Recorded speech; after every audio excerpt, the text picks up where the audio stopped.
Bapak Ibu Saudara-saudari, saya mengajak kita untuk bermenung bersama dalam menghayati hidup keberimanan kita kepada Allah dengan berusaha untuk berkembang dan bertumbuh dan berkembang dalam keutamaan kerendahan hati, bukan kesombongan.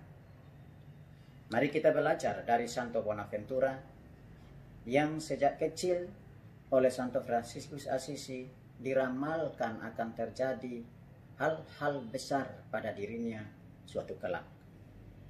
Maka ketika ibunya menghantar Bonaventura untuk diberkati Santo Fransiskus berseru, "Oh Bonaventura," yang artinya betapa baik kejadian ini. Kata Bonaventura ini lalu kemudian diabadikan dalam diri Santo Bonaventura dengan nama yang sama. Bagi Bonaventura, belajar adalah berarti berdoa. Mengapa? Karena di sana terus-menerus kita bermenung.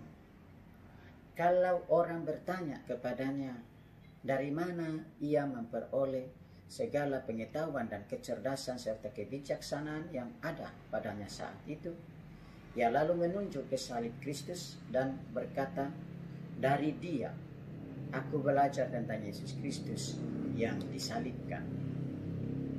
Bonaventura banyak menulis karya-karya yang sangat dalam makna dan isinya.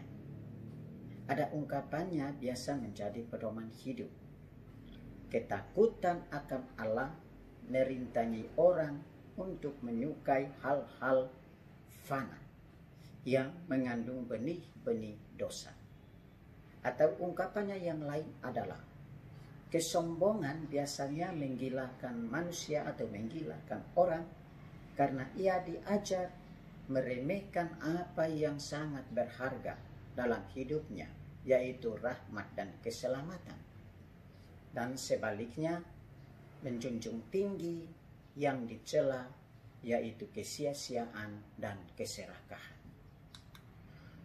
Kesombongan bangsa Asyur dalam bacaan pertama hari ini dikecam keras meski bangsa itu dipakai oleh Yahweh untuk menghukum atau menyadarkan bangsa pilihan dari kesombongan mereka, yaitu dengan berbelot dan menyembah Baal, dewa kesuburan Kanaan. Mengapa bangsa Asyur dikecam keras oleh Yahweh melalui nubuat Yesaya?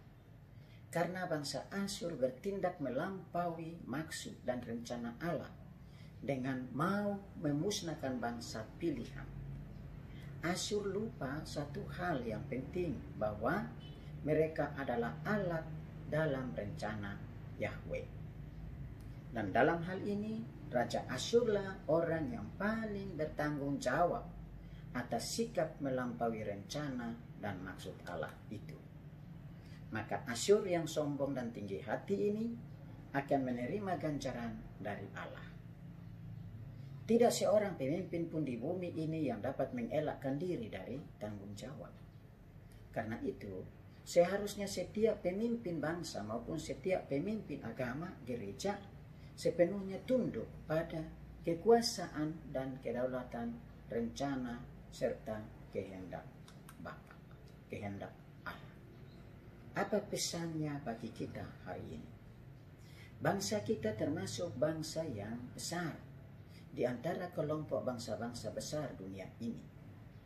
Maka para pemimpin bangsa ini perlu belajar dari nubuat Yesaya ini agar tidak membesarkan diri, tapi tunduk dan takut, enggan, segan kepada kedaulatan Allah dengan mempercayakan dan menyerahkan hidupnya secara utuh dan total kepadanya. Pesan ini sekaligus menjadi hiburan bagi orang yang takut akan Allah, karena ia akan mengetahui kedaulatan Allah dan menerima dukungan, penghiburan, serta disiplin kasih Allah atas hidupnya. Ini menghibur orang beriman dan perlu dinyatakan serta diwartakan sebagai kesaksian hidup bagi sesama. Terkait dengan itu, maka Injil hari ini mengajak kita untuk melihat bagaimana relasi Yesus dengan Allah bagaimana relasi Yesus atau kerinduan Yesus bagi orang-orang yang beriman dan percaya kepadanya. Yesus berdoa bagi semua orang yang merasa tak berdaya di hadapan Allah, sekaligus mengajari kita untuk menyapa Allah sebagai Bapa yang penuh kasih. Aku bersyukur kepadamu Bapa, karena semuanya itu Engkau sembunyikan bagi orang bijak dan orang pandai, tetapi Engkau nyatakan kepada orang kecil. Orang bijak, terpelajar, dan berilmu. Orang pandai berarti pintar, intelijen. Orang kecil berarti belum berilmu.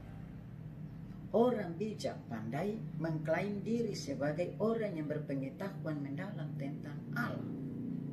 Orang kecil merasa tidak tahu banyak tentang Allah.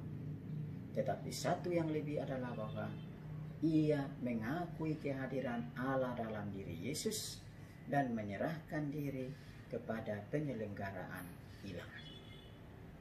Karena itu, bagi orang-orang kecil ini dinyatakan Bapa yang mempercayakan segala sesuatunya kepada Yesus. Dan karena misteri Allah yang tak mungkin dimiliki siapapun, semua itu ada dan dimiliki oleh Kristus. Maka hanya Yesus dapat mengenal sepenuhnya Bapa, dan hanya Bapa yang dapat mengenal Kristus sepenuhnya. Mengenal bukan saja berarti mengetahui tentang, tetapi mengenal lebih jauh maknanya, yaitu suatu intimitas keakraban yang tercipta dalam relasi khusus antar dua pribadi. Maka Bapak Ibu Saudara-saudari, mari kita jangan mundur saat kesulitan menantang iman kita. Tetapi kita belajar dan tetap yakin bahwa hanya Yesus satu-satunya pengantara kita kepada Bapa. Apa mau kita sekarang? Kita renungkan, Allah menolong kita. Amin.